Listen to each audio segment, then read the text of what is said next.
Hello friends, నమస్కారం. ఈరోజు మనం సోషల్ మెథడాలజీలో భాగంగా అతి ముఖ్యమైన 100 ప్రాక్టీస్ బిట్స్ చూద్దాం. Taxonomy of teaching, learning and assessment అనే పుస్తక రచయిత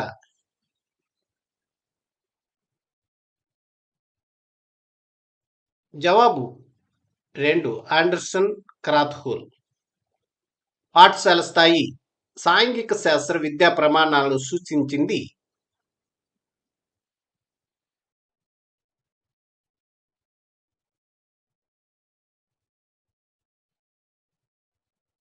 జవాబు 4 1 3. భారతదేశం నైజీరియాలోని జాతీయ ఉద్యమాలను పోల్చండి. ఇది భారతదేశంలో ఎందుకు బలంగా ఉంది అనే ప్రశ్నకు సంబంధించింది.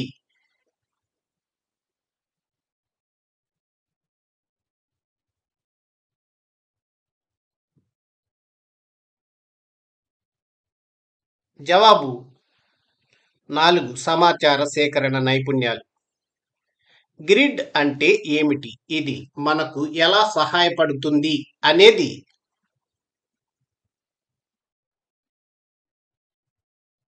జవాబు 1 పఠన నైపుణ్యాలు.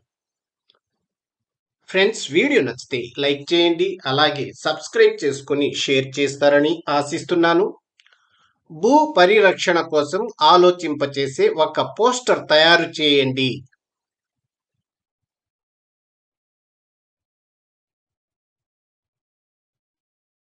జవాబు 1 ప్రశంస, సున్నితత్వం. సంవహన వర్షపాతము, పర్వతీయ వర్షపాతం మధ్య తేడాలు, పోలికలు తెలపండి.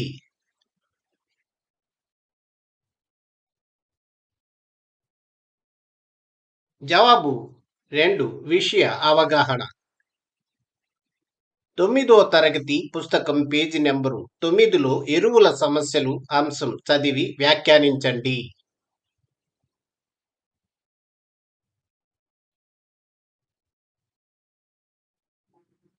జవాబు 1 విషయాన్ని చదివి అర్థం చేసుకుని వ్యాఖ్యానించడం. దేశంలో చిరుధాన్యాలు పండే ప్రాంతాలను పటంలో గుర్తించండి.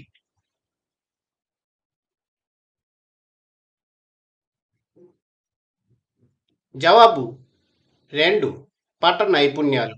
ప్రాథమిక వస్తువుల టోకు ధరల సూచికలు కింది పటంలో ఉన్నాయి. వీటి ద్వారా రేఖాపటం గీయండి అనేది.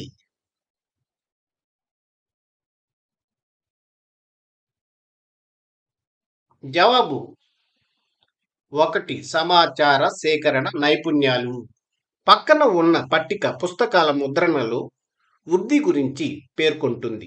దాని గురించి ఏం చెప్పగలరు?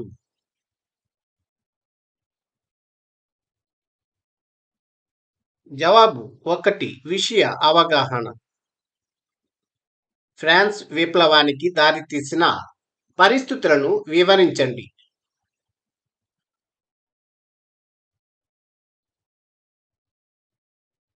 జవాబు 4 విషయ అవగాహన.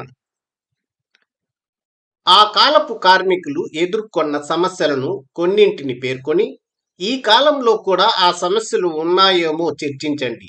ఈ ప్రశ్న విద్యా ప్రమాణాల్లో ఎన్నో ప్రమాణాలకు సంబంధించినది. జవాబు 2 వివరణ.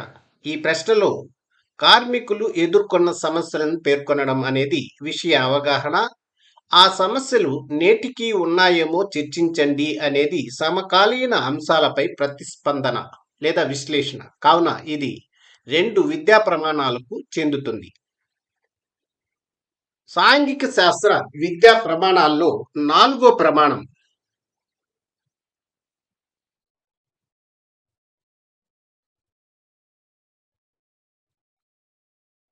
జవాబు 1 సమకాలీన అంశాలపై ప్రతిస్పందన. సాంఘిక శాస్త్ర విద్యా ప్రమాణాలు తరగతిలో సాధించడానికి ఉపాధ్యాయుడు చేయకూడని పని.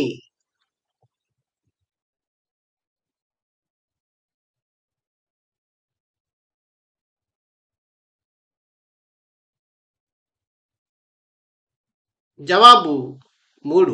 ఎక్కువగా బట్టి విధానాన్ని ప్రోత్సహించాలి. క్రింది వాటిలో ప్రశంస, సున్నితత్వం అనే విద్యా ప్రమాణానికి సరిపోయేది?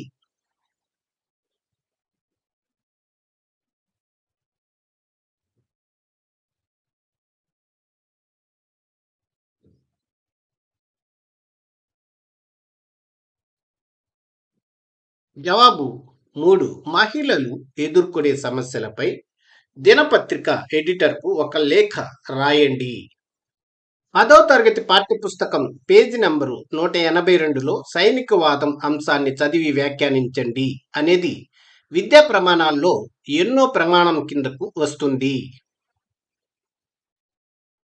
జవాబు 2.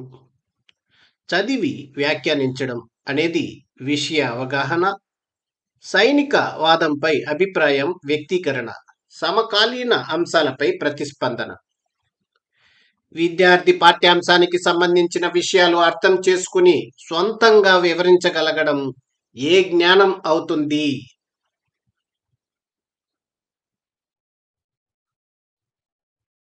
జవాబు 4. భావనాత్మక జ్ఞానం. భారత స్వాతంత్రోద్యమం అనే పాఠ్యాంశం విద్యార్థి విని తాను కూడా ఝాన్సీ లక్ష్మీబాయి లాగా తయారు కావాలి అనుకోవడం.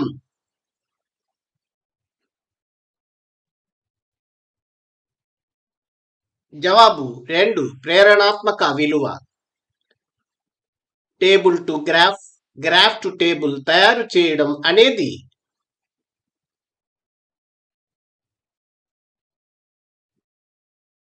జవాబు 2. సమాచార నైపుణ్యాలు. విద్యార్థి భారతదేశ పటంలో వరి పండే ప్రాంతాలను గుర్తించాడు అనేది సాంఘిక శాస్త్ర విద్యా ప్రమాణాల్లో ఎన్నో ప్రమాణం కిందకు వస్తుంది? జవాబు 2. 3. మూడో ప్రమాణం పట నైపుణ్యాలు. సాంఘిక శాస్త్ర విద్యా ప్రమాణాలు ఎన్ని? జవాబు 1. 7. సాంఘిక శాస్త్ర విద్యా ప్రమాణాలు మొత్తం 7. అవి: 1. విషయ అవగాహన, 2. సమాచార సేకరణ నైపుణ్యాలు, 3. పట నైపుణ్యాలు, 4. సమకాలీన అంశాలపై ప్రతిస్పందన, 5. సామాజిక సేవ నైపుణ్యాలు, 6. ప్రశంస సున్నితత్వం, 7. వ్యక్తీకరణ లేదా కమ్యూనికేషన్ నైపుణ్యాలు. ఇవి పాఠశాల స్థాయి సాంఘిక శాస్త్ర విద్యా ప్రమాణాలు NCF 2005 లేదా AP SCF 2011 ఆధారంగా. గ్రామీణ ప్రజలు పట్టణ ప్రాంతాలకు వలస వెళ్లడం వల్ల ఎదురయ్యే సమస్యలను విశ్లేషిస్తూ పత్రికా సంపాదకుడికి లేఖ రాయండి.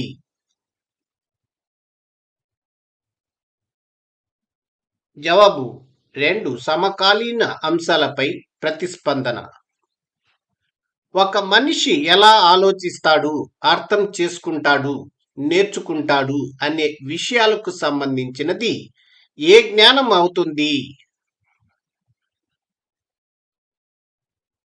జవాబు 3. మెటాకాగ్నిషన్ జ్ఞానం. ఏ పనైనా ఎలా చేయాలి, విచారణ చేసే విధానాలు, పద్ధతులు మొదలైన వాటికి సంబంధించిన జ్ఞానం.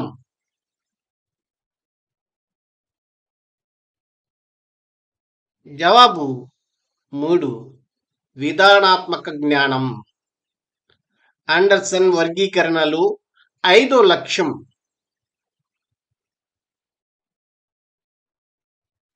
జవాబు 4.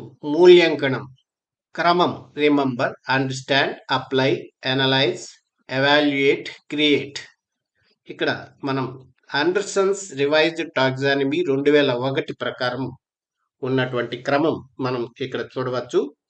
1. రిమెంబర్ జ్ఞానం, 2. అండర్స్టాండ్ అవగాహన, 3. అప్లై అన్వయించు, 4. అనలైజ్ విశ్లేషణ, 5. ఎవాల్యుయేట్ మూల్యాంకనం, 6. క్రియేట్ సృష్టించడం.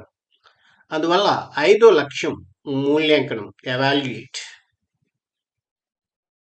ఉత్పత్తి, ప్రణాళిక అనేవి ప్రధానంగా దేనిలో? జవాబు 2 సృజించడం. విద్యార్థి బొమ్మలు గీయడం ద్వారా, సర్వే చేయడం ద్వారా, గ్రాఫ్ల ద్వారా విషయాన్ని బహిర్గతం చేయడం ఏ లక్ష్యానికి సంబంధించినది ఆండర్సన్ ప్రకారం?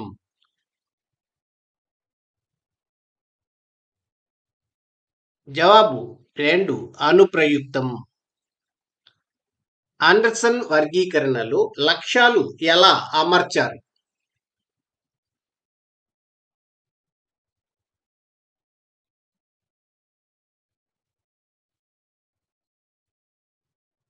జవాబు 2 తక్కువ నుంచి ఎక్కువ. వర్గీకరించడం, సారాంశం ఇవ్వడం, పోలికలు చెప్పడం అనేవి ఆండర్సన్ ప్రకారం దేనికి సంబంధించింది? జవాబు 2 అవగాహన. భారతదేశ అవుట్లైన్ పటం గీయండి అనేది? జవాబు 2 పట నైపుణ్యం. ఫ్రెండ్స్, వీడియో నచ్చితే లైక్ చేయండి, అలాగే షేర్ చేయండి. రోడ్డు భద్రతకు గాను మీ ప్రాంతంలో తీసుకుంటున్న చర్యలేవి అనేది ఎన్నో విద్యా ప్రమాణం కిందకు వస్తుంది? జవాబు 4 8. 8 విద్యా ప్రమాణాలు, అంటే బహుళ లేదా అన్ని ప్రమాణాలు వస్తాయి ఇక్కడ. 10వ తరగతి పాఠ్య పుస్తకం పేజీ నెంబరు 209లోని నాగరికులుగా చేసే బాధ్యతలోని మొదటి 4 వాక్యాలు చదవండి. దీంతో మీరు ఏకీభవిస్తారా, ఎందుకు అనేది ఏ విద్యా ప్రమాణం?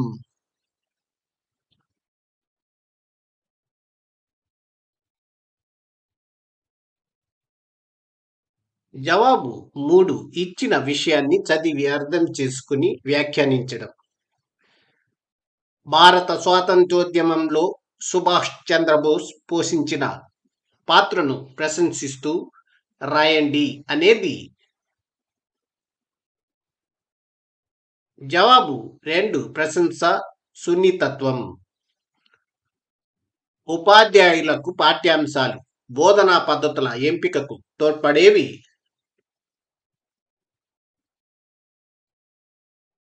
జవాబు 4 లక్ష్యాలు. యుద్ధాన్ని నివారించి శాంతిని పెంపొందించే కొన్ని నినాదాలు రాయండి అనే ప్రశ్న?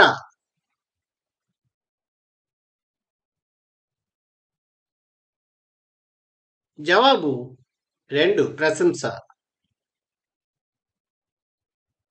జ్ఞాన రంగం, భావావేశ రంగం, మానసిక చలనాత్మక రంగాల ద్వారా విద్యార్థుల్లో ఏ వికాసం జరుగుతుంది?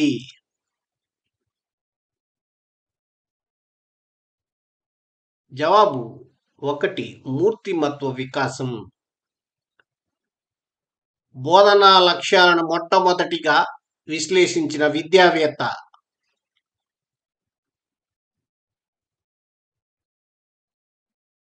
జవాబు 1 బెంజమిన్ బ్లూమ్. ఉపాధ్యాయ కేంద్ర విద్య కాకుండా శిశు కేంద్ర విద్యగా సాగాలన్నది ఎవరి అభిమతం? జవాబు 3 కార్ల్ గ్రూస్. బోధనా లక్ష్యాలను విశ్లేషించిన ప్రముఖులు?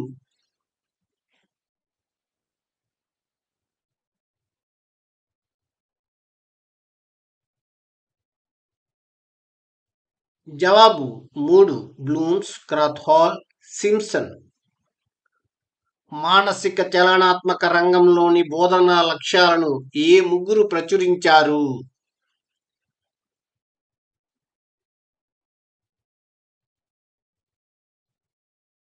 జవాబు 1 సింప్సన్, దవే, క్రాత్హాల్.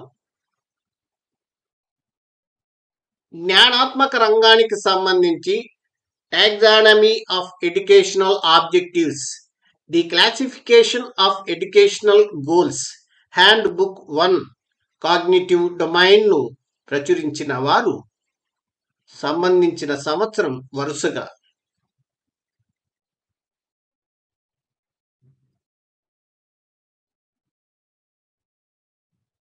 జవాబు 1 Benjamin Blooms 1956. Taxonomy of educational objectives handbook 2 the affective domain అనే పుస్తకాన్ని రచించిన వారు.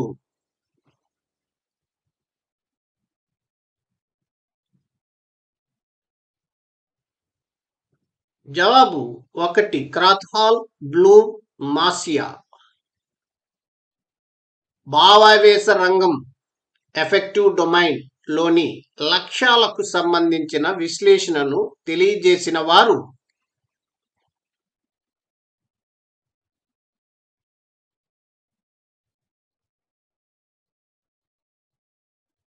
జవాబు 2 క్రాత్హాల్ బ్లూమ్స్ మాసియా 1964.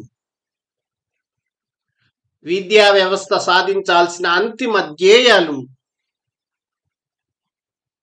జవాబు 3 గమ్యాలు. ఆశయాల విశదీకరణే. జవాబు 3 లక్ష్యం. విద్యాపరంగా ఊహాజనిత సుదూర గమ్యాలు.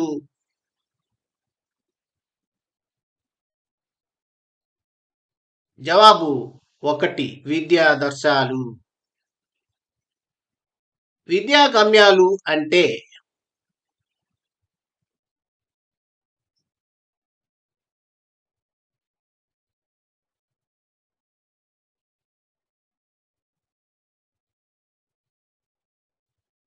జవాబు 3 విద్యా ప్రణాళికల రూపకల్పనకు తోడ్పడేవి, దీర్ఘకాలికాలు.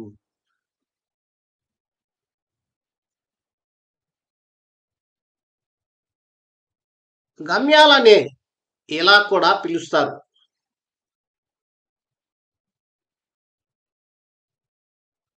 జవాబు 2 ధ్యేయాలు. గమ్యాల గోల్స్ కు సంబంధించి సరైనవి.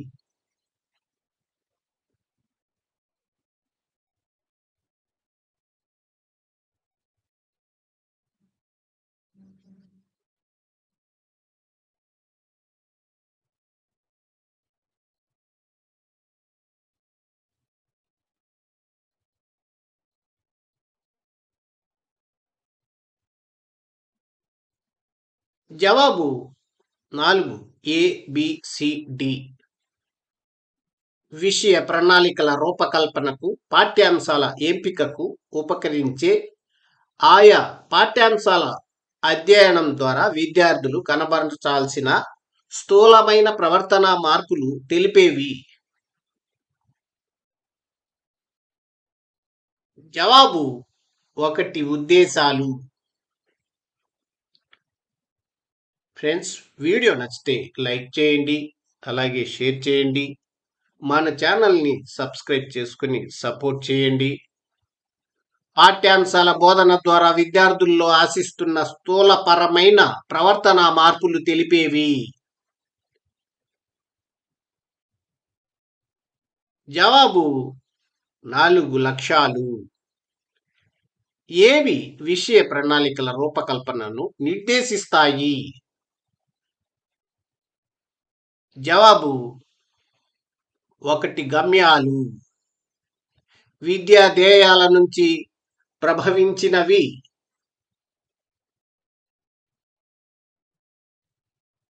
జవాబు 2 విద్య ఉద్దేశాలు. పిల్లలు తమ అనుభవాలు, అనుభూతులు, అభిప్రాయాలను లిఖిత రూపంలో వ్యక్తీకరించగల నైపుణ్యాన్ని పెంపొందించడం ఏ స్థాయిలో తెలుగు బోధనోద్దేశం?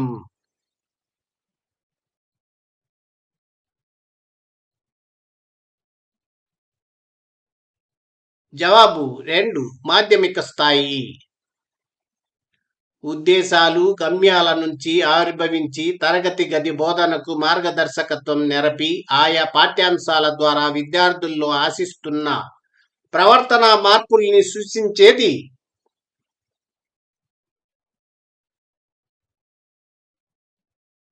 జవాబు 2 లక్ష్యాలు. క్రింది వాటిలో సరికానిది.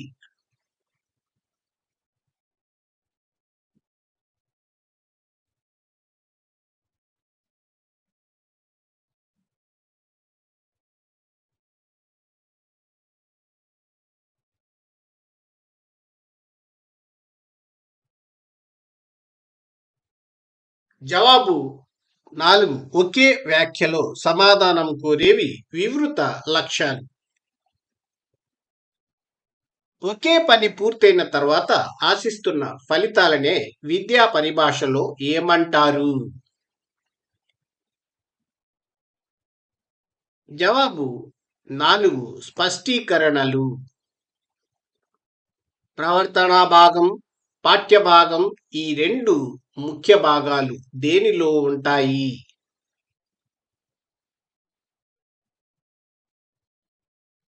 జవాబు 1 విద్యా లక్ష్యం. కింది వాటిలో విద్యా లక్ష్యాల లక్షణం కానిది.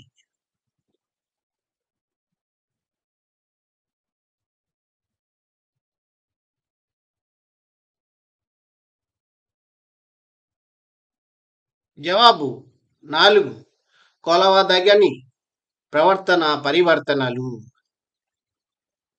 స్పష్టీకరణలు అంటే స్పెసిఫికేషన్స్ కి సంబంధించి సరికానిది.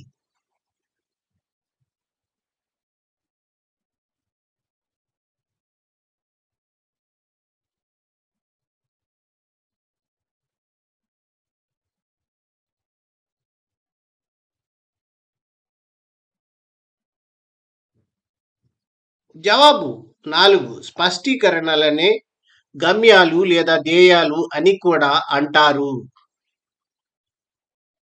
స్పష్టీకరణలు లక్షణాలకు సంబంధించి సరికానిది.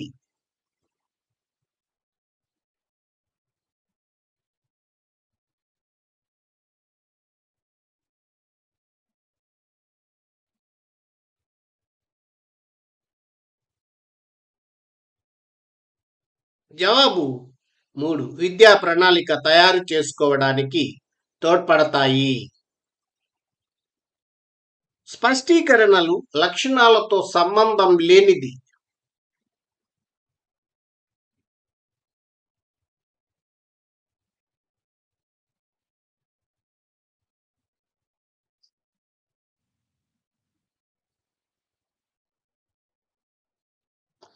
జవాబు 2 లక్ష్యాల మధ్య భేదాలు చెప్పడానికి ఉపకరించేవి. బోధన లక్ష్యాలను ప్రవర్తన రూపంలో వాచ్యం చేసి బోధన కృత్యానికి ప్రాతిపదికలుగా అభ్యసనానికి సాక్ష్యాలుగా ఉండేవి.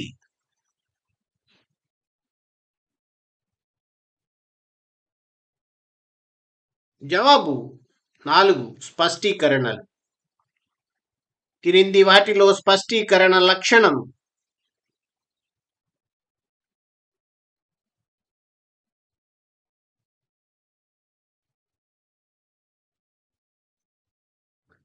జవాబు 4 సంపూర్ణ వాక్యాలుగా ఉంటాయి.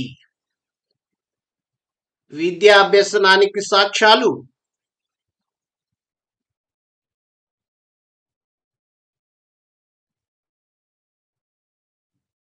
జవాబు 3 విద్యార్థి ప్రవర్తనలో కనిపించే మార్పు. బోధనాభ్యసనకు ప్రాతిపదికలు. బోధనా లక్ష్యాల సూక్ష్మ రూపాలు. జవాబు 2 స్పష్టీకరణలు. ఒక లక్ష్యాన్ని సముపార్జించడానికి తోడ్పడేవి.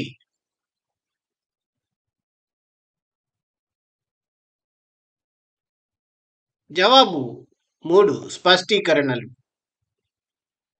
ఆలోచించడం, తెలుసుకోవడం, సమస్యలను పరిష్కరించుకోవడం మొదలైన సంజ్ఞానాత్మక ప్రక్రియలకు సంబంధించినదిగా ఉండే రంగం.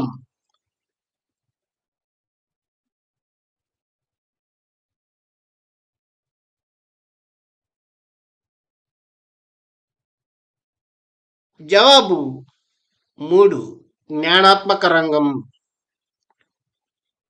జ్ఞాన రంగంలోని అంశాల అనుక్రమాల్లో సరైనవి.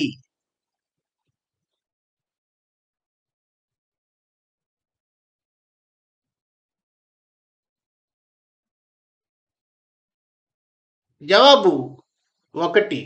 జ్ఞానం, అవబోధం, వినియోగం, విశ్లేషణ. జ్ఞానాత్మక రంగంలోని లక్ష్యాలు.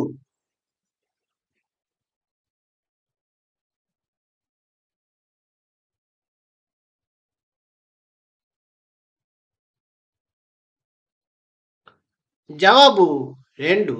అనుప్రయుక్తం, విశ్లేషణ, సంశ్లేషణ. ఒక సంక్లిష్ట విషయాన్ని సామాన్య భాగాలుగా విభజించి వాటి క్రమాన్ని, వాటి మధ్య గల సంబంధాల్ని గుర్తించగలగడం జ్ఞానాత్మక రంగంలో ఏ లక్ష్యానికి చెందినది?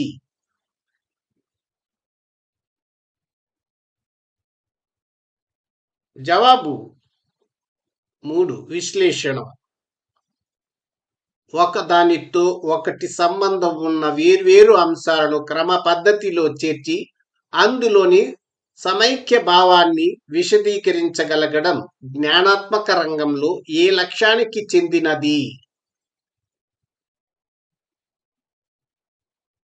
జవాబు 4. సంశ్లేషణ. ఫ్రెండ్స్, వీడియో నచ్చితే లైక్ చేయండి. బ్లూమ్స్ వర్గీకరణలోని జ్ఞానాత్మక రంగాన్ని అంటే కాగ్నిటివ్ డొమైన్ 2001లో సవరించి నామవాచక పదాలను క్రియాపదాలుగా మార్చిన వారు? జవాబు 3. ఆండర్సన్, క్రాత్హాల్. క్రాత్హాల్, ఆండర్సన్ల వర్గీకరణలో అన్నిటికంటే ఉన్నతంగా చూపబడింది?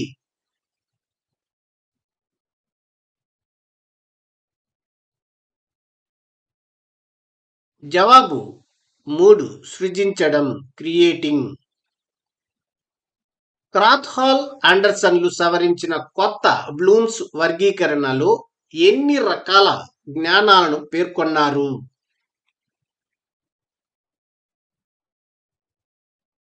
జవాబు 1. 4. వాస్తవ జ్ఞానం, భావనాత్మక జ్ఞానం, ప్రక్రియాత్మక జ్ఞానం, మెటాకాగ్నిటివ్ జ్ఞానం.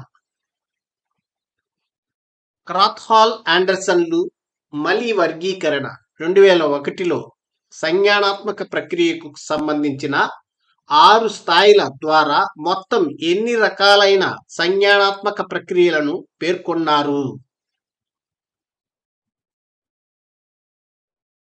జవాబు 3. 24. బ్లూమ్స్ జ్ఞాన రంగంలోని లక్ష్యాలు, స్పష్టీకరణలకు సంబంధించి జ్ఞానం అనే లక్ష్యానికి సంబంధించిన స్పష్టీకరణలు.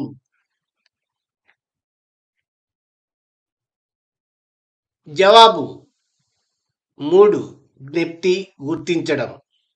అనువదించడం, సమన్వయించడం, కొనసాగించడం, ఊహించడం వంటి క్రియలు ఏ జ్ఞానాత్మక లక్ష్యానికి చెందినవి?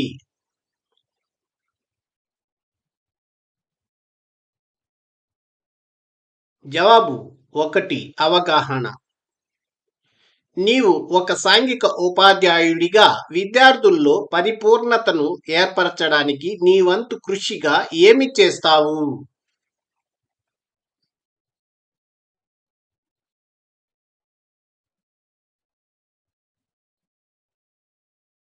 జవాబు 4. ఏబి సరైంది. అమెరికాలోని చికాగో నగరంలో సాంఘిక శాస్త్ర నిపుణుల సదస్సు నిర్వహించిన సంవత్సరం?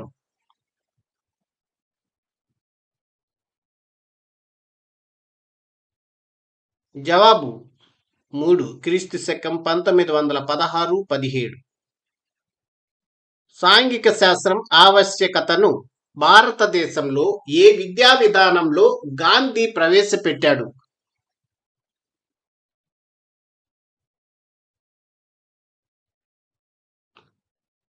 జవాబు 3. నయీ తాలీం 1937. సాంఘిక శాస్త్ర స్వభావానికి సంబంధించిన దాన్ని గుర్తించండి.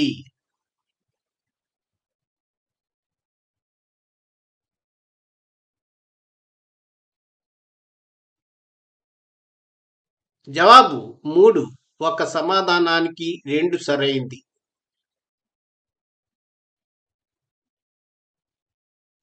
సాంఘిక శాస్త్రం అంటే సమాజ అధ్యయనం. ఆ సంఘం రూపొందించిన విధం, సంఘంలో విద్యార్థుల బాధ్యతాయుత ప్రవర్తనను తెలియజేయడం దీని ముఖ్య లక్షణం.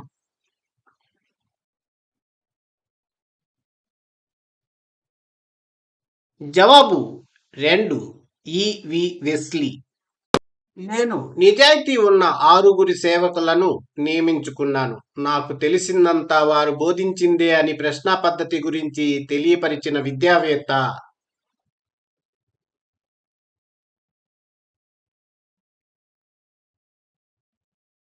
జవాబు ఏ. Rudyard Kipling. క్రింది పరిశీలనలలో ఏది ముందుగా నిర్ణయించిన నియమాలు లేకుండా జరుగుతుంది?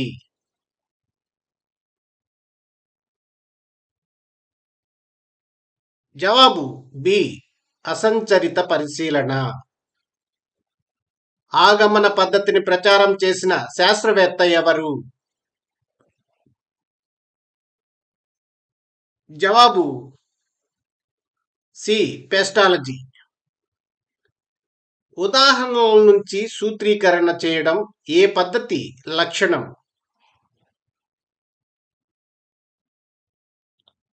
జవాబు బి. ఆగమన పద్ధతి. మూర్త విషయాల నుంచి అమూర్త విషయాలకు వెళ్ళే పద్ధతి ఏది?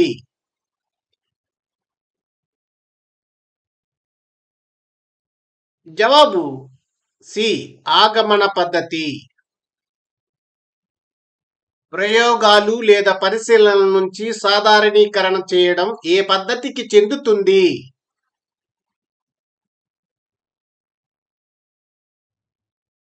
జవాబు బి. ఆగమన పద్ధతి.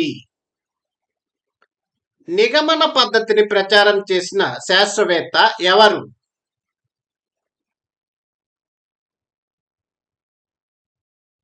జవాబు సి. కొమీనియస్. సాధారణీకరించిన అంశం నుంచి ప్రత్యేక అంశం వైపు కొనసాగే పద్ధతి ఏది?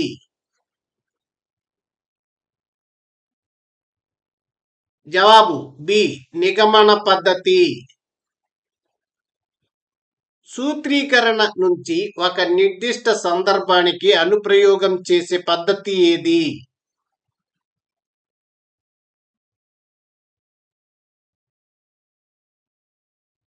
జవాబు బి. నిగమన పద్ధతి. ఫ్రెండ్స్, వీడియో నచ్చితే లైక్ చేయండి. అనాలిసిస్ లో సెంట్రల్ టెండెన్సీని సూచించేది? జవాబు ఏ. Mean median mode. ఎస్ఏటిలో ఇచ్చిన గ్రేడింగ్ పద్ధతి ఏ విధమైనది?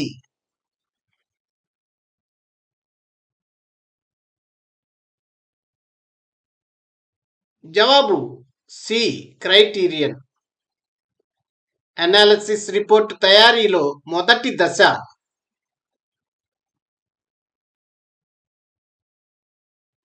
జవాబు బి. Data tabulation.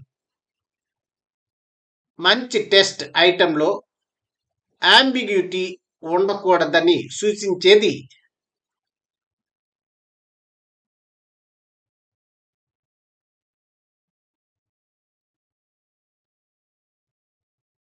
జవాబు సి. ఆబ్జెక్టివిటీ. ఎస్ఏటి పేపర్లో లర్నింగ్ అవుట్కమ్ స్పష్టంగా ఉండడానికి?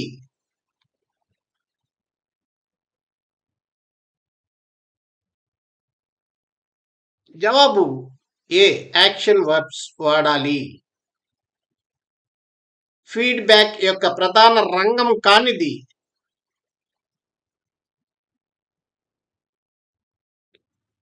జవాబు D. Physical. SAT analysis feedback చక్రం సూచించేది?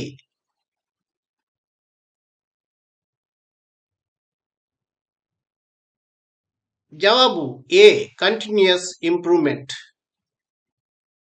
అమూర్తం నుంచి మూర్తం వైపు కొనసాగే పద్ధతి ఏది?